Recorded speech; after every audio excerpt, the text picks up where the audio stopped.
The following podcast is sponsored by Synchrony. Synchrony believes ambitions live everywhere, from your online store to your brick-and-mortar location. And when businesses put customers' ambitions in reach, they have the ability to achieve their own. Every day at over 350,000 partner locations, we provide the payment tools and technologies, promotional financing, and retail insights to help people and businesses pursue their unique ambitions. What are you working forward to? Learn more at synchrony.com. Welcome to Total Retail Talks, your podcast channel for retail knowledge. Hi, and welcome to episode 153 of Total Retail Talks. I'm Joe Keenan, executive editor of Total Retail. Joining me today is Adam Lynch, the co-founder and COO of Marine Layer, a San Francisco-based apparel retailer. We're going to be discussing Marine Layer's growth plan, including the role of brick-and-mortar in it. Thanks for joining me today, Adam. It's great to be here. Thanks for having me. I think a good place to start would be to have you tell our audience a little bit about Marine Layer. We launched in 2009 during the first retail apocalypse. This was in a very difficult time for retail, so we've sort of been there before.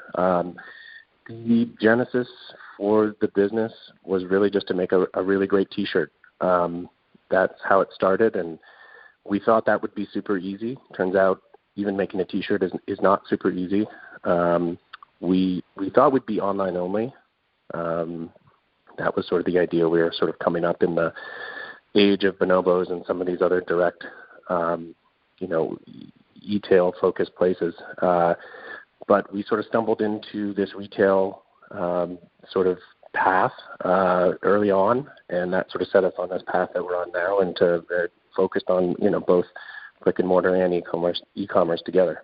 Tell us a little bit about your back. Did you have a retail background? What was when you started the company, and you mentioned that you're co-founder? What were your background that you had that kind of inspired you to launch Marine Layer? Neither of us had any background in apparel, actually. And believe it or not, that was, I think, a great benefit to us. We had to learn everything, both, from an apparel standpoint, production standpoint, a design standpoint, and then ultimately a distribution standpoint as we went.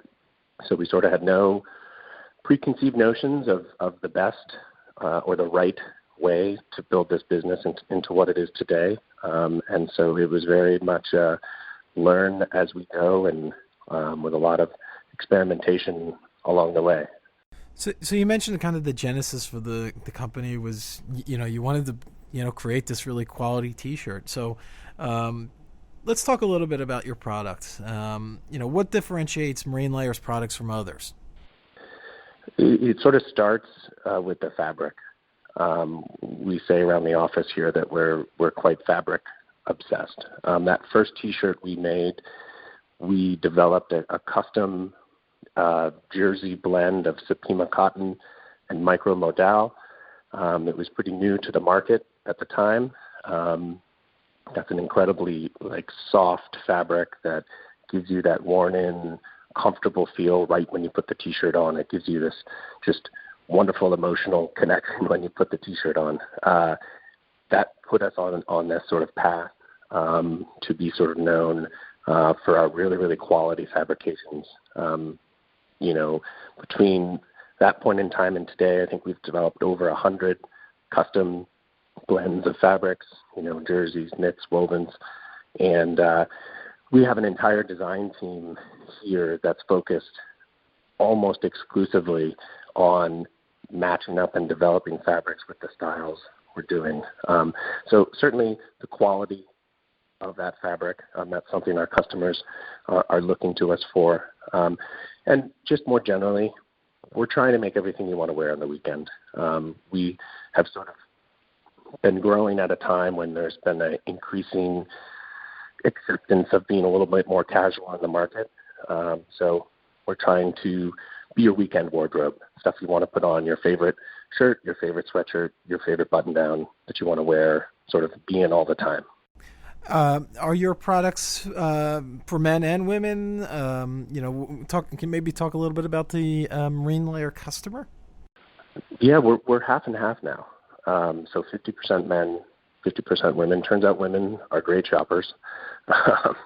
We started as a men's only brand, but learned very quickly that servicing both sides of that market were very important. We serve a fairly wide age range. We're a premium price point brand, but I would say if you were trying to bracket it, it's somewhere between 25 and 45 is sort of our core customer. There's some focus on some of the urban areas in the country. We do very, very well in New York and Chicago and LA and San Francisco, but we have very wide geographic reach. We do just as well in the South as we do in the Northeast, as we do in the West. So a pretty diverse sort of national customer at this point. You mentioned that Marine Layer, when you and Mike started the company, you thought it was only going to be online. That has since changed. So let's talk a little bit about, why move into brick and mortar? Well, it was a complete accident, to be totally honest. We, as I mentioned before, the original idea was to be online only. During that time period in 2009, there was a lot of empty storefronts, kind of like folks are talking about now. We saw this empty storefront down on Chestnut Street in San Francisco, sort of not too far from where our little office loft was, where we were, fulfilling the 10 or 15 web orders we were getting a day. And there was a little sign up that said for lease, and we basically took a flyer. We called up the landlord, and really we're talking a big game that this was going to be. We're really thinking about taking this place as a permanent retail store. That was not true at all. Really, what we were trying to do is just spend 2 weeks in this space, collect email addresses, just generate some buzz, some marketing in our home market. The 2-week pop-up sort of was an aha moment for us, I think. It just sort of made sense. It clicked. It did very, very well. The sales exceeded the expectations that we had for that 2 weeks. And with Mike and I in that space, it just sort of made sense. We liked the personal contact. We liked that you could sort of control the experience. And that pop-up is still our first store. Is still there. 450 square foot store on Chestnut Street. It was profitable from the first month we opened it. And that sort of set us on this path that we are now with 35 stores open as of today. Great. And those stores, are they spread out across the country? Are they mainly, I mentioned that you guys are in San Francisco. Are they mainly on the West Coast, or is it kind of a national reach? It's an even mix. We do have just as many stores east of the Mississippi as west of the Mississippi. We have a bit of a concentration within California and the West Coast. But as I mentioned earlier, a number of stores in Chicago and New York and Boston and DC and all up and down the East Coast as well. So we're pretty well spread out at this point. So thinking back to when you opened that first store on Chestnut Street in San Francisco, and you mentioned that you didn't have any experience in retail, and not only just selling online, but now you're opening this store, even though it wasn't intended to be, a permanent physical location.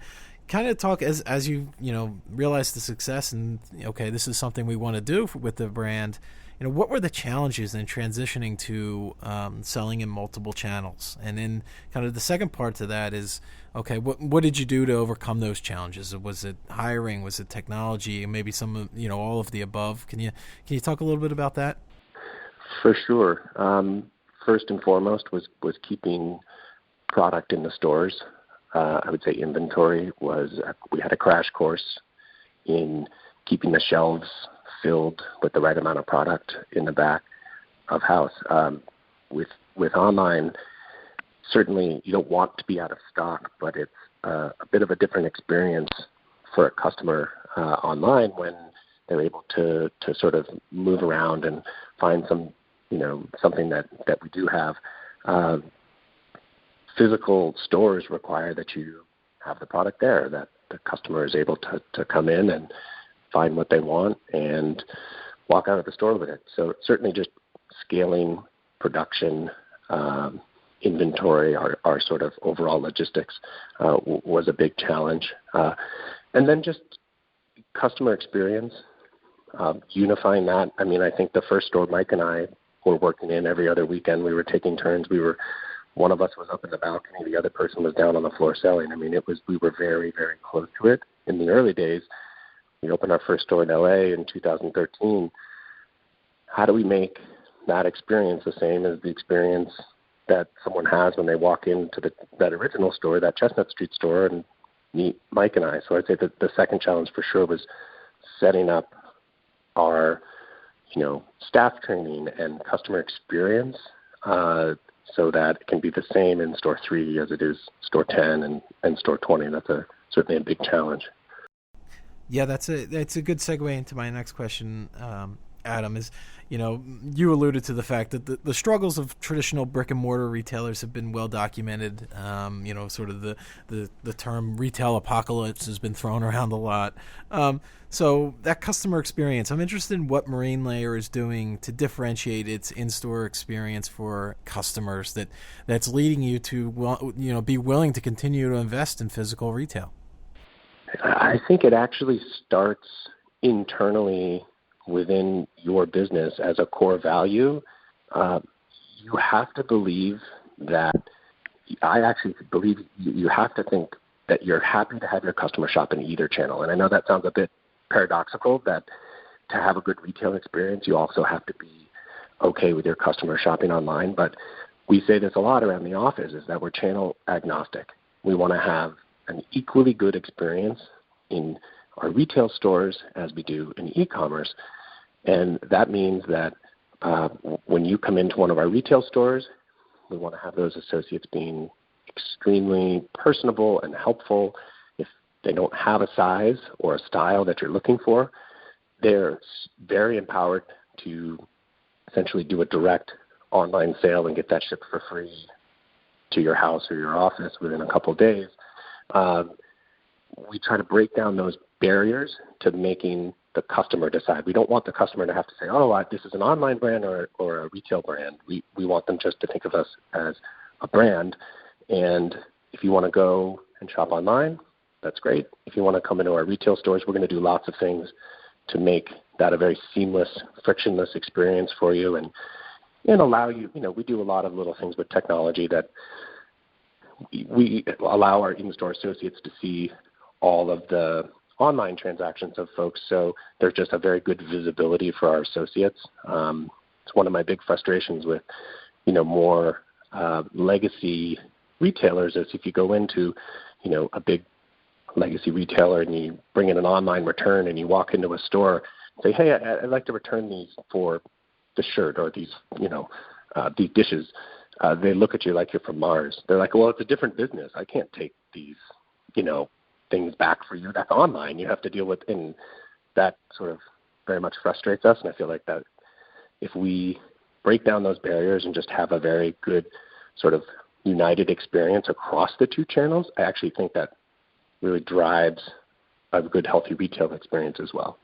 Have you found that you see, for Marine Layer, are you finding that you're seeing a high percentage of your customers that are crossing between channels? Absolutely.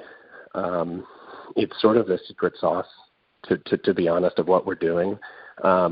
We can very reliably now sort of watch and track with some of the analytics tools that are out there.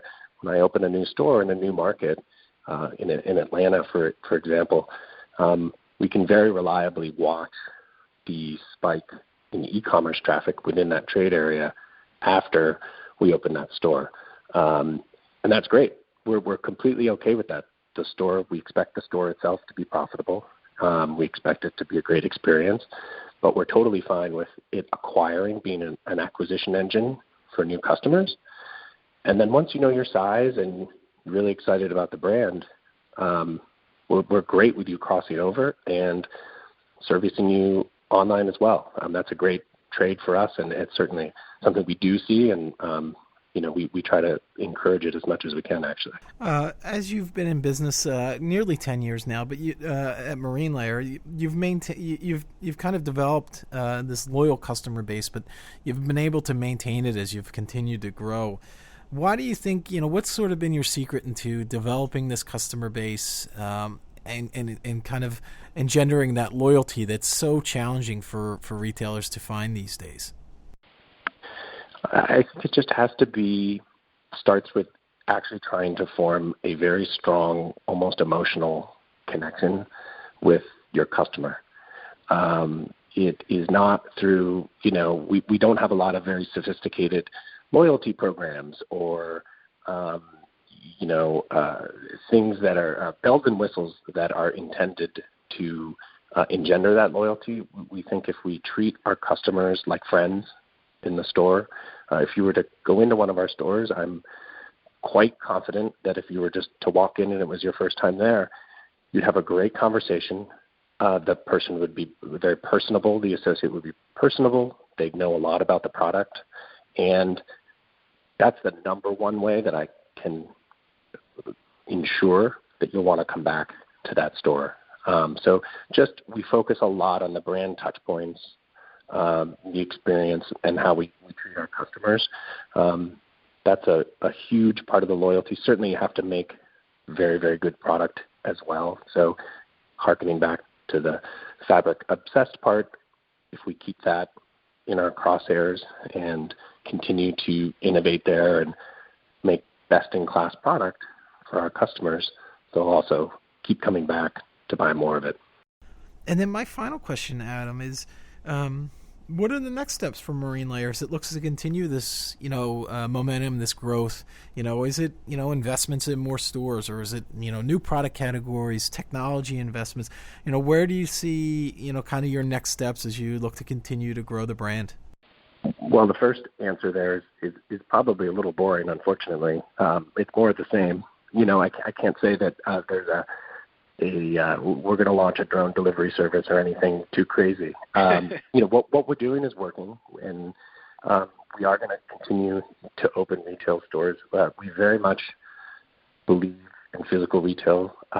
We don't think retail is going anywhere. We think bad retail is going somewhere, like bad retail experiences where people do not want to be. But we're going to keep opening stores, 8 to 10 stores a year is our goal, in really good markets where our customer is, with great shopping experiences, where people want to spend time, they want to be on their free time.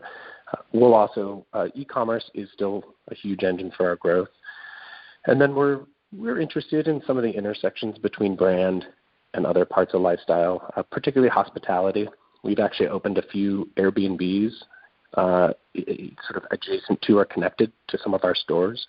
We just opened one recently in New Orleans on Magazine Street.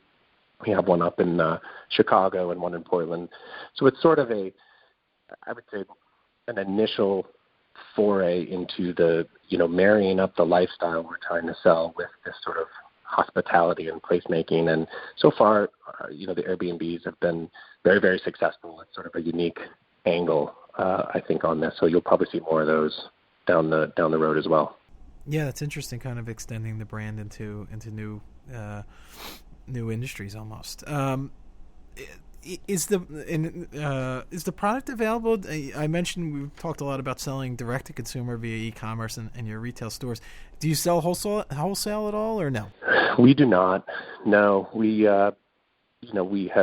Mike and I joke that every 6 months we sit down and we have a long afternoon conversation about whether we should be doing this, because it's a huge part of the market, and it's a bit tough to have the discipline to not enter that part of the market. But what we're doing, we still have a long way to go, and it's very difficult. So we're trying to stay focused on completely controlling the customer experience and our product. Selling it only in your own stores and your own website is the way to do that for us now. Doesn't mean we won't at some point consider that down the road, but no immediate plans to get into wholesale. Gotcha. Well, great. I want to first off take this opportunity to thank Adam Lynch of Marine Layer for joining me today. Please check out our podcast channel page, mytotalretail.com/podcasts, for show notes. Total Retail Talks is available on Apple Podcasts, Google Play, and Stitcher, but make sure to subscribe on our podcast channel page as well. Thanks, and I look forward to you joining us on the next episode of Total Retail Talks.